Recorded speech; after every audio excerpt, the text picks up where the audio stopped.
Good afternoon. Good afternoon. Good afternoon. Good afternoon to you. Good afternoon. Good afternoon. Good afternoon. Good afternoon. Good afternoon. And many more. And many more. And many more.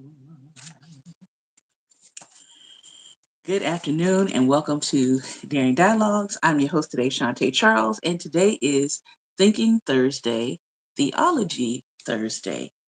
We're going to be reading from one main book today. Um, one main book. Two books that we are reading from on Thursdays. The first one is called Reparations, a Christian Call for Repentance and Repair. Yes, there is actually a book out written by Christians about the need to repair Black America. I highly recommend that you get this book, especially during this month of Black history here in the United States.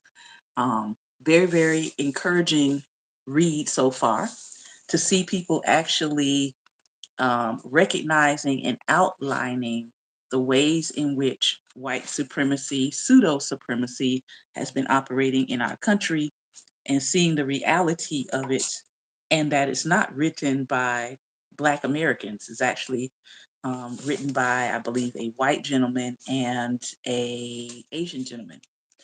And so we have been talking about seeing the reality of this whiteness.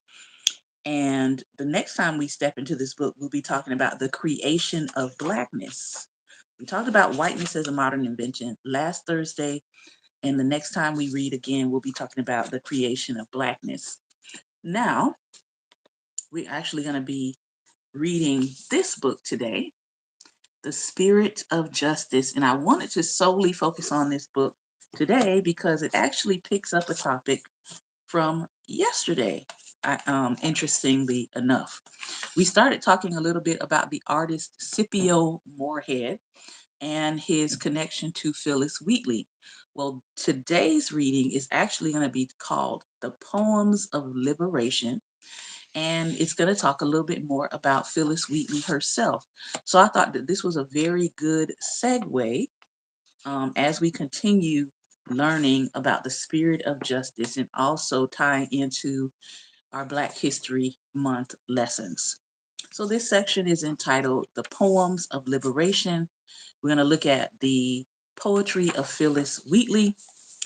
And I think this will be a really nice and enjoyable segue of learning about her work. And then after that, we may get to the letter that Benjamin Banneker writes to Thomas Jefferson, which actually there's a copy of it. If you've ever been to the Smithsonian, the National Museum of African American History and Culture, they actually have it on display, part of the writing that Benjamin Banneker wrote to Thomas Jefferson. It's in that museum, and we got a chance to see it in person. So hopefully we'll make it to what Benjamin Banneker writes to Thomas Jefferson. And then we'll probably stop there today. All right. So good afternoon to those of you who are coming in. And we are reading. That's what we do here. We read aloud and we discuss. And today's discussion is coming from The Spirit of Justice, True Stories of Faith, Race, and Resistance by Dr. Jamar Tisby. All right. And I hope everybody is doing well. The Poems of Liberation. Even when physical chains restrain feet and hands, the mind and heart can find freedom through art. Two early African American poets, Jupiter Hammon and Phyllis Wheatley, demonstrated a blend of faith, beauty, and liberty that would come to characterize so much of the Black freedom struggle. Their poetry in the 18th century helped express the struggle of the enslaved in a way that swayed emotions while calling awareness to justice. Jupiter Hammon was born in 1711 in Long Island, New York, and spent his entire life enslaved. But these hardships did not prevent him from becoming the first published African American author in North America. At an early age, he received a basic education and learned to read and write. It's always one. They cannot help but show themselves. His sharp mind leveraged his exposure to literature, and he began writing poems. His first published piece in 1761 was a poem, An Evening Thought, Salvation by Christ with Penitential Cries. And it reads, Dear Jesus, give thy spirit now, thy grace to every nation, that hadn't the Lord to whom we bow, the author of salvation.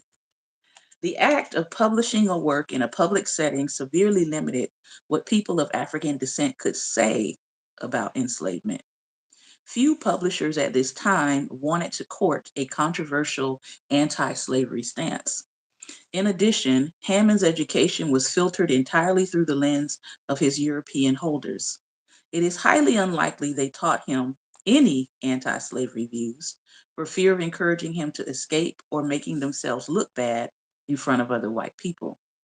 Yet the spirit of justice taught Hammond the inherent dignity he held as a bearer of God's image, and he used poetry to express his disgust at the practice of slavery. In 2011, a graduate student discovered a lost poem of Hammond's that was titled An Essay on Slavery with Submission to the Divine Providence, Knowing that God Rules Over All Things. In it, he wrote, Dark and dismal was the day when slavery began. All humble thoughts were put away, then slaves were made by man. Here, Hammond recognizes the sinfulness and misery of enslavement and makes no excuses for it. Amid his deplorable situation as an enslaved person, though, he still trusted that God had not abandoned him and put his faith in God for deliverance. He writes, We look unto our God to help with our hearts to sigh and pray and love his holy word. Now that's pretty amazing. And I look forward to learning a little bit more about Jupiter Hammond myself. Now let's move on to the poetry of Phyllis Wheatley. On rare occasions, a Black person's prodigious abilities in some area afforded them a measure of freedom. These skills could literally put a person in the presence of kings and rulers, bringing them fame and entering their name into the annals of history. That is what happened in the life of Phyllis Wheatley. Phyllis was not her original name. She was simply a girl from West Africa, Senegambia to be precise, kidnapped by slave traders and placed on board a ship named the Phyllis. Upon making shore in Boston, a rich merchant and tailor named John Wheatley bought her to serve his daughter. He named the girl Phyllis Wheatley after this slave ship that had brought her to this new land. While in bondage, Phyllis had an opportunity rarely afforded to girls in general and African girls in particular. She received an English education. She was taught by her slaveholder's daughter, Mary, and then by another member of the family, Nathan. Phyllis learned how to read and write in English and how to read Greek and Latin fluently. Wheatley immersed herself in works of literature, especially Homer, Virgil, Alexander Pope, and then the Bible. She produced her first volume of poetry, poems on various subjects, religious and moral, through the help of her benefactors in England in 1773, and is credited as the first enslaved woman to publish a book of poetry in North America. Shortly thereafter, her slaveholder freed her. When the book came out, her poetry was so good that racially prejudiced white people refused to believe that a Black young woman had written it, and they sued her. By the end of the trial, however, they were convinced she had written it and were amazed. Can you imagine? We could probably call this one of the first cases of Black excellence in question, right? Can you imagine your work being so good that people sue you because they don't believe you even did the work? At some point in her young life, Phyllis became a Christian. Her faith in Christ infused her art, and she did not separate her creative passion from her earnest devotion to Jesus. In this, we see someone fully inhabiting her calling as both a creative and a Christian. Wheatley also put her skill with words in service to her fellow enslaved Africans, arguing for their freedom. Probably her most well-known poem is called On Being Brought from Africa to America. It displays ambivalent attitudes toward her homeland of Africa, her enslavement, and her Christian religion. Wheatley opens with gratitude that the hand of God, as she understands it, brought her from Africa, where she had a benighted soul, to North America, to understand that there's a God, there's a Savior too. Because of her faith in Christ, she entreats her readers not to dismiss Africans as hopelessly lost. Some view our sable race, she writes, with scornful eye. Their color is a diabolic dye. She references the dark skin color of Africans and how it was often associated even then with evil or a curse, such as the one that was pronounced on Cain after he killed his brother Abel, which had nothing, by the way, to do with skin color. However, writes Wheatley, salvation is possible for the African. Remember, Negroes, black as Cain, may be refined and join the angelic train. On being brought from Africa to America, she writes, "'Twas mercy brought me from my pagan land, taught my benighted soul to understand that there's a God, that there's a Savior too. Once I redemption neither sought nor knew. Some view our sable race with scornful eye. Their color is a diabolic dye. Remember Christians, Negroes, black as Cain, may be refined and join the angelic train."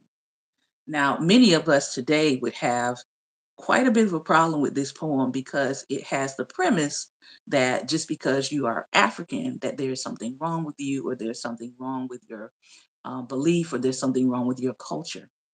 So we also are trying to understand her writing in the context of the time and place in which she lived.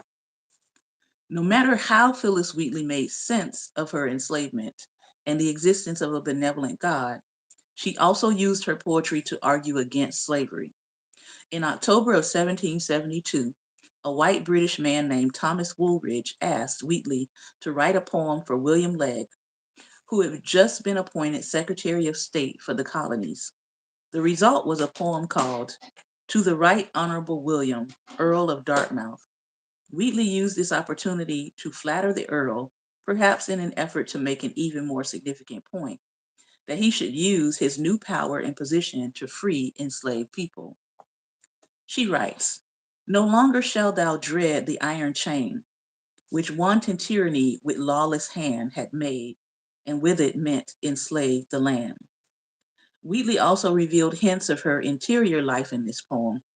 Even though she experienced slavery in a different way than most of her peers, gaining an education, publishing a book on poetry, traveling to London, meeting the wealthy and the powerful, slavery was still slavery. She wrote, "Should you, my lord, while you peruse my song, wonder from whence my love of freedom sprung?" These stanzas reveal that she still longs for freedom, a desire that defied the ignorant fantasy entertained by many white people that Black people were simply happy in bondage. Then Wheatley describes her kidnapping from Africa. These verses appear in the same book of poetry that expresses gratitude for hearing the gospel of Christ, rather than remaining in Africa and perhaps never hearing it. "I, young in life, by seeming cruel fate, was snatched from Africa's fancied happy seat." Despite the horrors of the past, Wheatley knew the future did not have to repeat the same awful pattern. It was in the power of the Earl of Dartmouth, wrote Wheatley, to relieve the suffering of many enslaved people. She writes, "Since in thy power, as in thy will before, to soothe the griefs which thou didst once deplore." Wheatley stands as an early voice in a long tradition of Black artists who use their creativity to imagine new worlds, to argue for greater rights, and elevate humanity in a way that only true beauty can do. Though she was an enslaved Black person, her exceptional skills afforded her the opportunity to publish and achieve renown. Yet what many white people refused to see were the countless other Black people with exceptional talents around them. Black people often simply lacked education, an English one, and opportunity. Even with Wheatley's brilliant mind and gifts, she was never able to secure a stable existence for herself or her family. Her poetic genius was more of a novelty than a reason for people to reevaluate their treatment of Black people or even to support Wheatley. When her former slaveholders died, Wheatley married but lived on the brink of destitution. Her first two children died at a very young age. Her husband died, and then she died at the age of 31, and her third son, an infant, died shortly after.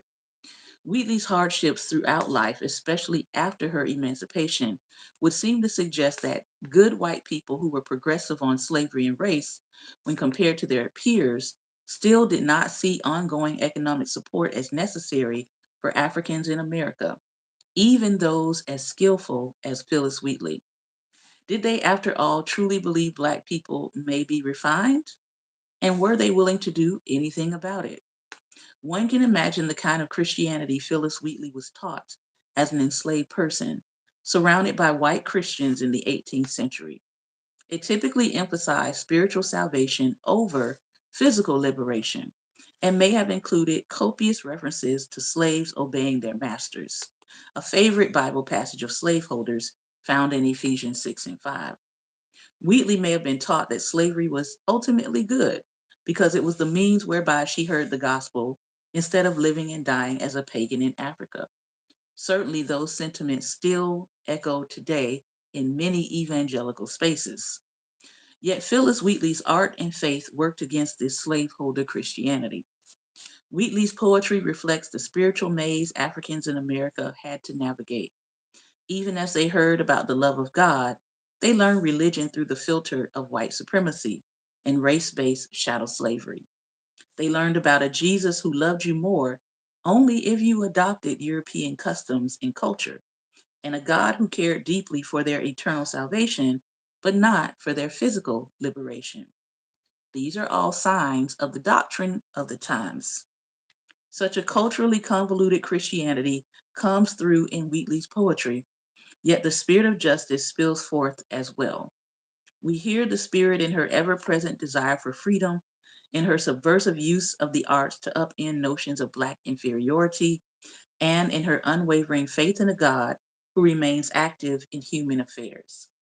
Phyllis Wheatley didn't just write beautiful poetry, she advocated for freedom with those who held the power. Let's look at Benjamin Banneker. Just as some Africans in America used their art to argue for their rights, others used their scholarly achievements and reputation to do the same. Benjamin Banneker never personally knew the misery of being enslaved.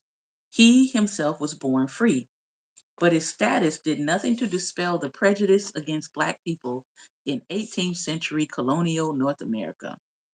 A frequent argument for keeping Black people enslaved was that they were intellectually inferior to Europeans as a matter of biology. White people looked at Black people and scoffed at their illiteracy and seeming lack of appreciation for the arts and sciences. Benjamin Banneker's achievements defied all the stereotypes. He was born in 1731 in Baltimore County, Maryland. His parents were free and owned a tobacco farm. Benjamin Benjamin received an informal education from his family and his grandmother, a white woman of European descent and former indentured servant. In 1771, a Quaker family from Pennsylvania, the Ellicotts, moved near the Banneker farm in Maryland. Benjamin and the farm owner, George Ellicott, struck up a friendship, and Ellicott allowed Banneker to borrow books and lunar tables for astronomy. Banneker quickly mastered the material and eventually became well known for his almanacs published from 1792 to 1797.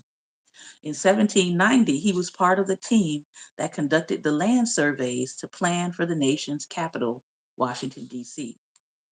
Despite his status as a free Black man and a renowned mathematician and intellectual, Banneker understood he was part of a larger community of Black people, many of whom were enslaved. Instead of ignoring his brothers and sisters of African descent, And rather than admonishing Black people to simply work harder to improve their state of life, he used his status and abilities to advocate on their behalf.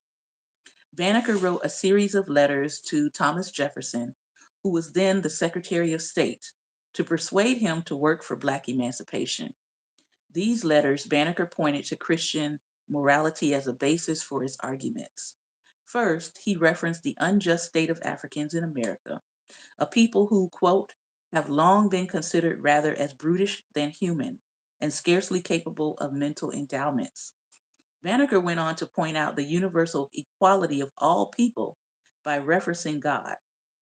He writes, one universal Father have given being to us all, and that he have not only made us all of one flesh. Banneker may have had Acts 17:26 in mind. From one man he made all the nations. Banneker didn't stop there though.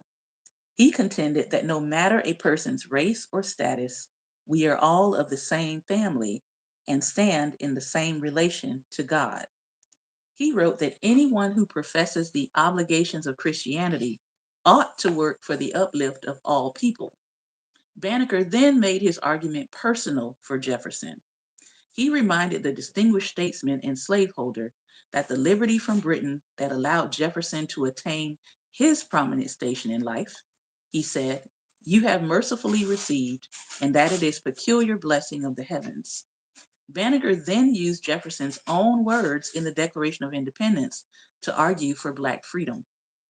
He bid Jefferson to recall the time, quote, you publicly held forth this true and invaluable doctrine that all men are created equal. So anytime I hear people saying, well, they were a product of their time, or the founding fathers didn't really know what they were about or didn't know what they were doing, they did. They had people like Benjamin Banneker literally writing to them and arguing the point of freeing people from enslavement. So we can't sort of cover up this history and act like these people did not know the moral implications of what they were doing. Banneker pointed out the hypocrisy of Jefferson's position and indeed the betrayal of values that the Declaration of Independence articulated. How could it be, wrote Banneker, that you should at the same time counteract his mercies in detaining by fraud and violence so numerous a part of my brethren under groaning captivity and cruel oppression? Banneker included in his letter a copy of his latest almanac. The intent was to show Jefferson that Black people were not intellectually inferior to white people and were capable of advanced scholarly work. But then again, let's think realistically, they already knew this. Else they would not have been capturing people from their homelands and bringing them to the United States in the first place. For his part, Jefferson responded warmly and wrote a follow-up letter that he hoped Banneker's words and reasoning would demonstrate that nature has given to our Black brethren talents equal to those of the other colors of men. Banneker's letter to Thomas Jefferson demonstrates how Black people asserted their innate equality with white people by virtue of being fellow human beings, creations of the same God with gifts, abilities, and talents. This was not something new. Black people were doing this all the time. It didn't just start in the 1870s. It didn't just start in the 1940s or the 1950s or the 1960s. MLK was not the first person to assert our humanity. Okay? All right, let's keep moving. Even in the early days of the Republic, Black Christians saw in their faith significant resources to protest their captivity and highlight the contradictory arguments of white people who claimed Christ and at the same time claimed ownership over those made in God's image. The spirit of justice motivated them to argue and demonstrate in words and actions that all people are part of the same human family. Now, this is before all of our lovely technology that has come along and has proven that point scientifically, right? That all of us come from the same human family. Black people, both enslaved and free, were making that argument before the science came along. All right. So this is what I wanted to share today. If you're just coming in, we're talking about Benjamin Banneker and his writing to Thomas Jefferson. And before that, we were talking about Phyllis Wheatley and her poems and her appeal to those who were in charge politically to deal with the issue of enslavement. On yesterday, we talked about the artist Scipio Moore, who was a enslaved African painter and engraver, and he was the one that created Phyllis Wheatley's portrait that would eventually become the cover for her poetry that went to London and then was published and sent around the world. So let's chop it up a little bit. Now that we have a little bit more background on some of the early believers, it's amazing that we can see some of the same parallels happening now. I think we have gotten to a place, and I'll hold my comment. Pastor Ben, I'm going to bring you on because I think we have gotten to a place now where Black people are no longer interested in proving our humanity. We're no longer interested in that. I don't think we are. I think Black people are at the point where we know what our humanity is. We know that we are created divinely. I think those points are established. We're not, well, at least most of the Black people I know, we're not debating those things. um, I think where we are right now is understanding that because people will not see us in the light that they need to see us, that it's ultimately on them, and we don't have to force people to see us as who we really are. I just don't think we're interested in that anymore. Most of us want to be left alone. And most of us want other people to mind their business and be about the business of handling their own problems in their own group. And rather than projecting onto us, look within and think about what is happening in your own group and why you're not addressing those things within yourselves. I think that's where we are. But let's chop it up. Pastor Ben, I'm sending you the link.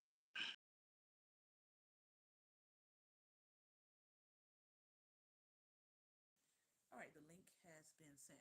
But yeah, I think Black people right now, most of us, many of us, I'll say about 90%, I'll give it that. About 90% of us are like, listen, we know who we are. We know we are made in the Creator's image. Some people don't believe in a creator. That's fine. The majority of Black people, especially the ones in America, we still believe in a creator. We know we're made in the Creator's image. We know who we are. We know we're capable. We know we're intelligent. We know we have a moral framework that we're working from. If you look at the atrocities that have happened in the world, Black people at large have not been responsible for those atrocities. They just haven't. So I think that's where we are in our mindset is we're no longer trying to convince people of anything. We simply just want to be, we want to create, we want to exist, we want to care for our families, we want to build our life in peace. I think that's where we are. Good morning, afternoon.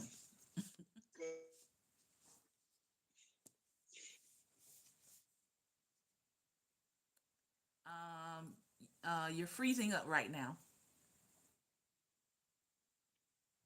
Okay, I can barely hear you. Let me see. Can you hear me now? Okay, I hear you now. I hear you. Yeah, I Okay. hear you now. All right. Your screen is frozen, Okay, but I can hear you. Actually, you just summed everything up. We just want to be left alone. Y'all do Y'all do y'all. y'all. Y'all deal Y'all with deal y'all with y'all issues issues and just leave and us just leave us alone. If you're alone. not If gonna you're not help gonna us help us, and you're gonna come you're gonna against come us, against us. step aside and get Step out of the aside and way. get out of the way. As James As Brown James said Brown in the said words in the of the words of immortal the James immortal Brown, James Brown, I don't want I nobody don't to want give nobody me to give nothing. me nothing. Open up the door. In other Door. words, In other get words, out of get my out of way my way. and let me get it Let me get it myself. myself. And that's what That's we've what been we've doing. been That's what doing. we've That's been what we've been trying to trying do. to do. But it's like It's when like we when we build, build, they come to come to destroy. destroy. AKA black AKA black towns, and there's towns, and been there's many been of them many that of them they've that turned they've into turned into lakes and lakes burned and down burned and down murdered and the murdered the people. people. Yeah. Yeah. So So we're at the we're at the point point in that that the election in election in 2024. 2024. I think that I was think the that was the straw straw because it was like because it was we like all we at all that at point we that all point we all just say, just say, okay, okay, we're gonna we're walk gonna away walk from away this. from this. We're gonna We're gonna focus on focus us on us and let and y'all let focus y'all on your focus on own your own issues issues because you were because not you were not listening to listening us. to us. We warned We you. warned you. We've been We've been crying out for crying out for centuries. centuries. You think we're You think supposed we're to supposed to continue continue crying out crying out or just or allow just you to allow you to suffer in what suffer in we've what been we've been suffering, which is suffering, where which is we're where at we're now? at now? You ain't You listening, ain't so listening, so learn your learn your lesson. lesson. Learn the Learn the lesson. lesson. And again, I You think it's weren't and I Weren't think it's interested interested in hearing in from hearing people from that had people that had experienced what was experienced what going was on going on firsthand. firsthand. I think it's So important too now that So now you people you experience it. experience it. I think it's important too that people understand,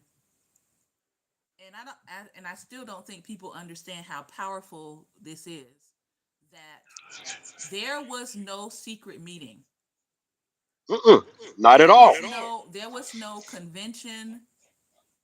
Like coming out of enslavement, there were actual conventions of black people who had been formerly enslaved. They were having conventions like in New York and stuff like that. And they were coming together to meet about the state of black people after enslavement. And they were Hmm. forming, organizations and institutions and all these things, right? To sort of coalesce about what to do about the state of black people. In Hmm. 2026, there was no major convention. There was no major meeting. There was no major delegation saying this is what black people should do. Mm-mm. And yet, black people were able to look around, look at the results, see how the math was mathing in November, Hmm. and most of us came to the same conclusion Hmm. without a meeting. Hmm. And that was some people were hell bent on finding out what we have always known. I'm going to Exactly. say it again.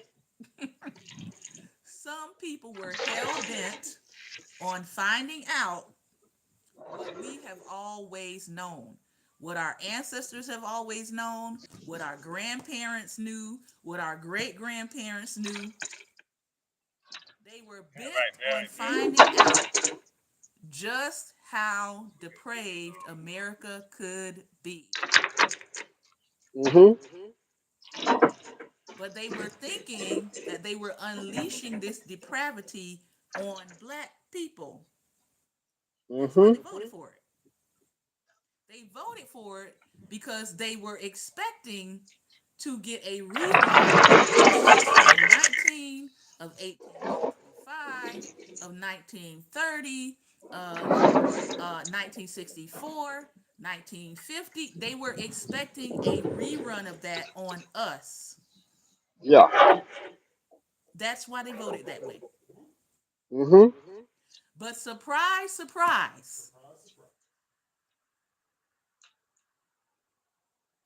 surprise, surprise, it's not going quite the way they expected. Right. Because here's the other part of what people have not understood. Because most black people understand and know and have experienced being locked out of American economy and opportunity for centuries, Mm-hmm. we've had to build stuff anyway on our own, even after they tore it down. Want to get knocked out. We've Mm-hmm. had to find other means to support our families. We've had to find other ways to make economy. We've had to find other ways to eat. Mm-hmm. We've had to think about all of the agricultural and food things that have been happening in black communities. Mm-hmm. That's been happening for decades. They've literally been shutting down grocery stores and pulling fresh produce out of our communities for decades. They didn't just start doing that, Yep. but black people are still eating. Mm-hmm. Surprise, surprise. So Mm-hmm. we know what it has been like in this country to have economic embargo, financial embargo, banking embargoes, housing embargo, like all of those things.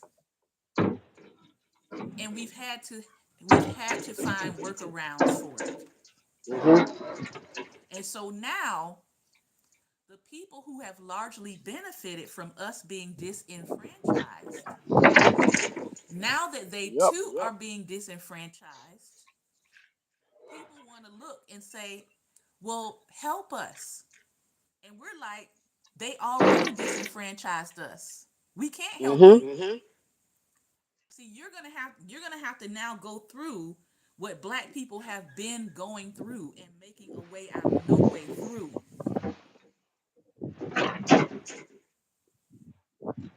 And when it comes to businesses, again, we're only about 2%, 2.5% of businesses in this country. So you can't look to us and say, hey, we need your businesses Right. to turn this ship around. Because again, they have been disenfranchising black people. Got your So thing people on, are sir? like, how are y'all making it through this? Grace, grace and divine intervention. That's how we've been making it. Yep. Grace and divine intervention. But some of y'all don't believe in divine intervention or grace. So I'm not sure what else to tell you. But it's been grace and divine intervention. Because with all of the things that have happened to black people, we should have been non-existent. With all of the stuff they have snatched, taken away, burned down, disenfranchised us from, we should have been non-existent. And the fact that we are not makes a lot of them angry. Just to be honest with you, it infuriates them that we're still here. And again, we're not here because of the good graces of America. That's not why we're still here. Most definitely not. Most So definitely not. if you're coming to black people, you're asking us what should we do?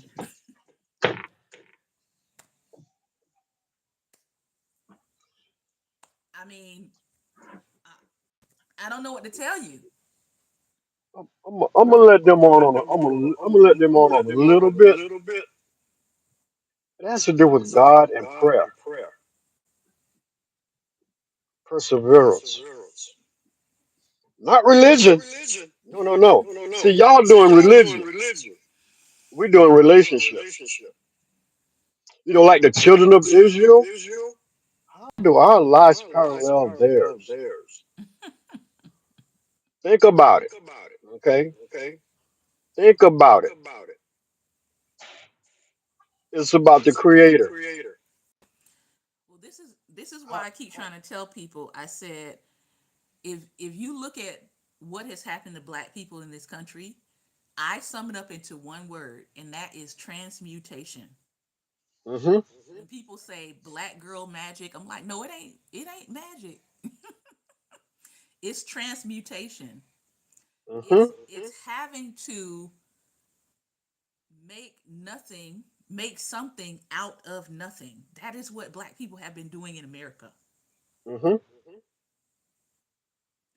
When you release 4 million black people into the wild, Mhm. okay, some of them did stay on the plantations and worked longer and became sharecroppers and all of that, but eventually they moved off the plantation.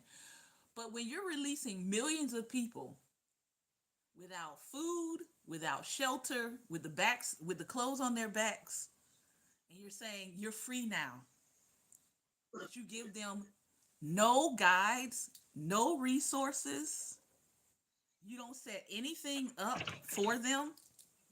Mhm. And again, when black people look at some of this behavior of people, we think about that. At least when people who are coming here to our country, coming as refugees or whatever, they are set up by the government. They at least South Africans. they at least get a place to stay. They get some Mhm. food. They get some, things for their housing. They get assistance of some kind. Some of them got, on a plane and flown to different parts of the United States. Black people didn't even get Mhm. that. Okay? We Mm-mm. got footed with no shoes.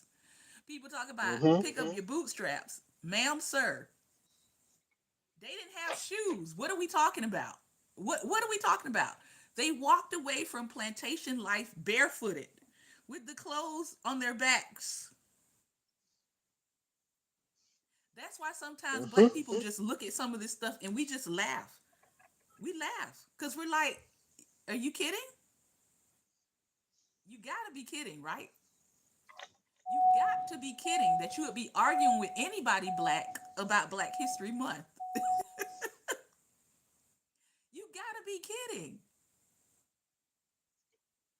It's like, what are we even talking about? What are we even talking about? Listen, Why? Why do we have to have a Black History Month?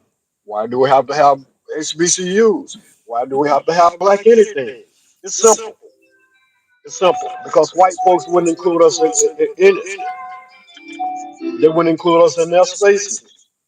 And when it came to history, they taught a lie, and we were not included in that, except for the small portion that hey, we showed up in America. They bought we were slaves, and then we got our freedom. That was basically it.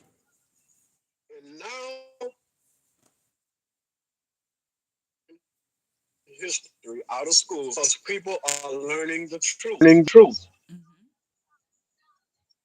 And it's and it's making making some of them some of feel them feel guilty, and they guilty, know and that they their know that their children are children are gonna gonna say, "Hey, say, "Hey, listen, listen, we need to we need to step up step up and do and do what's what's right," right," and they and don't they want don't that. want that.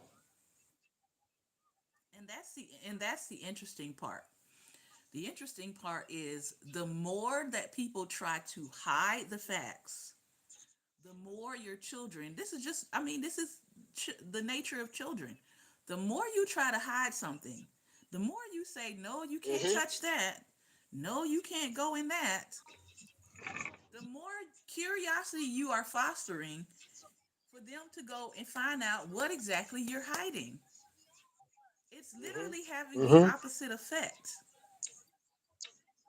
And Hmm. so I have faith. I really do. I have faith in Generation A and Generation Z and Generation Beta.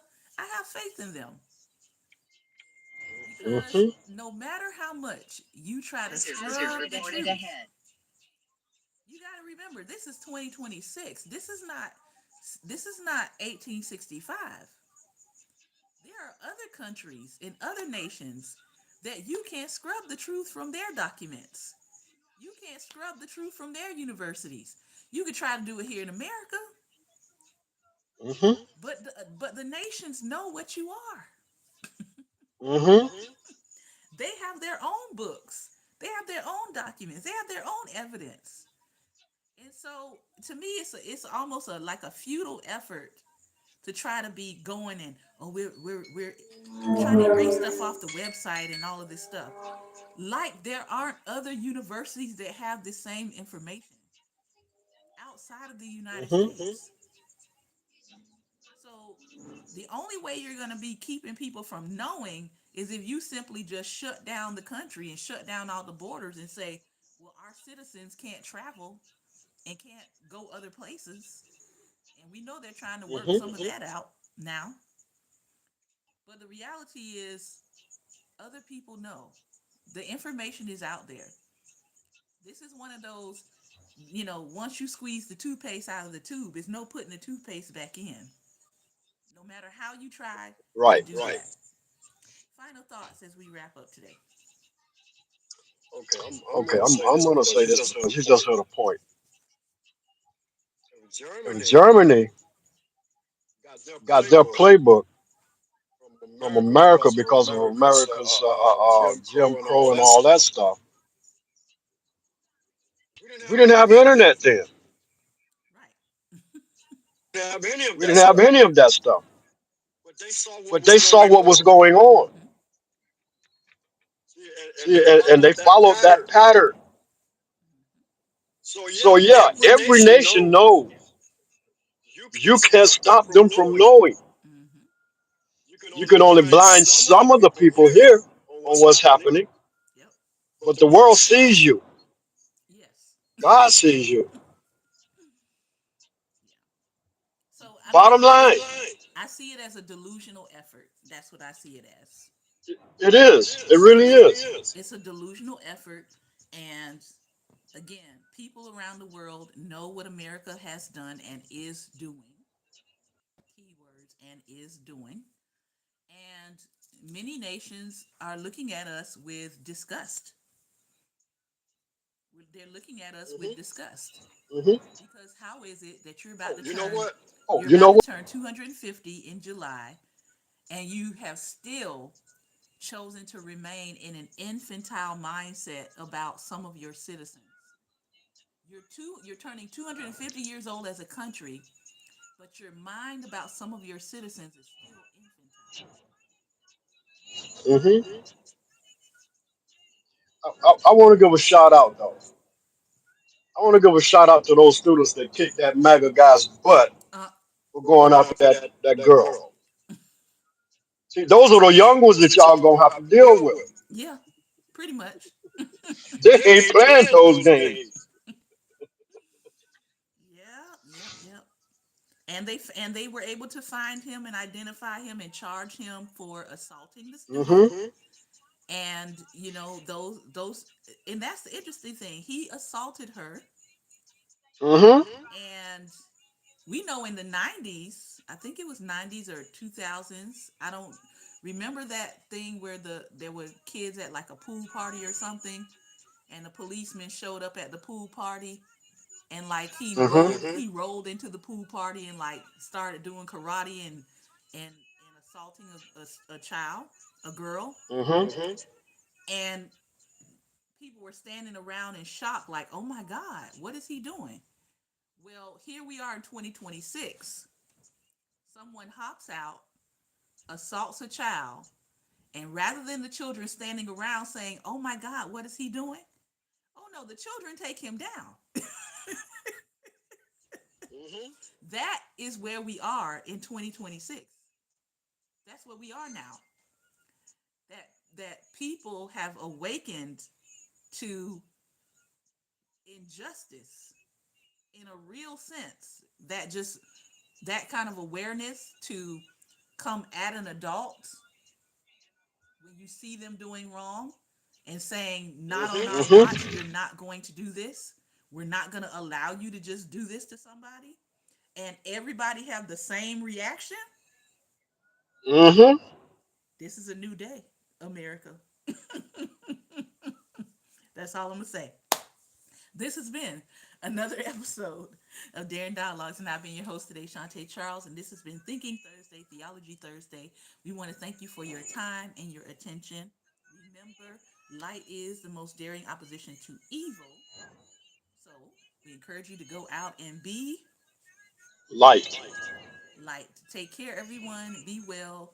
And most importantly, be light. We look forward to being back here tomorrow. Same place, same time, 12 p.m. Eastern Standard Time.